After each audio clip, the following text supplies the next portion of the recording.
সবাইকে আনন্দিত জয়গুরু। আজকে চলে গেছিলাম সপরিবারে কাঁথি সৎসঙ্গ বিহার মন্দিরে ভোরের প্রার্থনা করতে।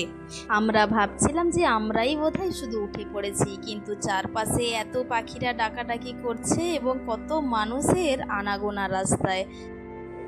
জুন মাসে ভোর 4:54 প্রার্থনা। এই প্রার্থনা ধরবো বলে 4:30টায় ঘুম থেকে উঠে ঘরের যাবতীয় কাজকর্ম সেরে ইষ্টভৃতিরীতি করে আমরা বেরিয়ে পড়েছিলাম প্রার্থনা করতে। রাস্তায় কত গাড়ি ঘোড়াই যাচ্ছে আর শান্ত এই পরিবেশ দেখে মনেই হচ্ছে যে আমরা প্রার্থনা করতে মন্দিরে যাই না, আমরা বাড়িতেই করি। কিন্তু যখন যেমন ছুটি ছাটা থাকলে আমরা মন্দিরে যাই এবং প্রার্থনা করি।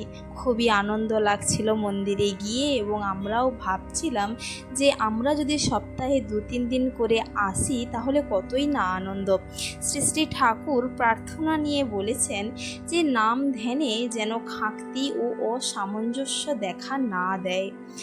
একজন প্রশ্ন করছিলেন শ্রী শ্রী ঠাকুরকে, সকালে ঘুম থেকে উঠতে দেরি হয়ে যায়, সেদিন আর ভালো করে নাম ধ্যান করা হয়ে ওঠে না।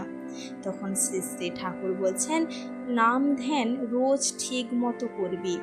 ওই দিকে কমতি হলে জীবনের সব ক্ষেত্রেই খাঁকতি ও অসামঞ্জস্য দেখা দিবে।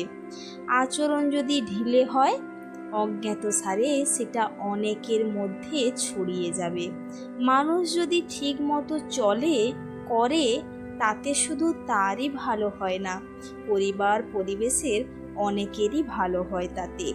আর চলায় যদি ত্রুটি থাকে, তাতে শুধু তারই ক্ষতি হয় না, তার পরিবার পরিবেশেরও ক্ষতি হয় তাতে। ভোরের প্রার্থনা শেষ করে নাম ধ্যান করে আমরা ঠাকুরের আলাপ আলোচনায় ব্যস্ত ছিলাম। তারপরে দেখলাম মন্দিরের আশেপাশে খুবই আবর্জনায় ভর্তি। আমরা যেদিন প্রার্থনায় গিয়েছিলাম তার আগের দিন রাতে ঝড় হয়েছিল, তাই অনেক পাতাও পড়েছিল, মন্দিরটি অপরিষ্কারও হয়েছিল।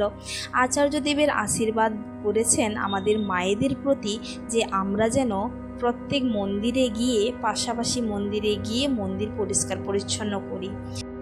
তাই যেহেতু আমরা আমাদের পার্শ্ববর্তী মন্দির পুরুষোত্তমপুর মন্দিরে যাওয়া আসা করি, তাই কাঁথি মন্দিরে খুব একটা যাওয়া আসা করি না। তাই আমাদের একদিন সুযোগ পেয়েছিলাম কাঁথি মন্দিরে যাওয়ার, তাই গিয়েছিলাম। এবং মন্দির অপরিষ্কার দেখে আমি এবং আমার হাজব্যান্ড দুজনই গোটা মন্দির পরিষ্কার পরিচ্ছন্ন করে আমরা ঠাকুরের প্রসাদ গ্রহণ করে তারপর বাড়ির উদ্দেশ্যে রওনা হয়েছিলাম। খুবই আনন্দ লাগছিল আজকের দিনটিকে ঠাকুরের সঙ্গে কাটানোর জন্য। এবং আমার ছোট্ট বাচ্চাটি যে সে বাড়িতে প্রার্থনা করতে করতে অভ্যস্ত, সে আজকে মন্দিরে এসে খুবই আনন্দ পেয়েছে। সকাল সকাল শান্ত পরিবেশ, খেলাধুলোয় ব্যস্ত এবং ঠাকুরের প্রসাদ পেয়ে সে খুবই আনন্দিত, আপন মনে খেলা করে যাচ্ছে। আমরাও সকালে সেই ফুল এনার্জি নিয়ে ঠাকুরের একটু সেবা করার সুযোগ পেয়েছিলাম।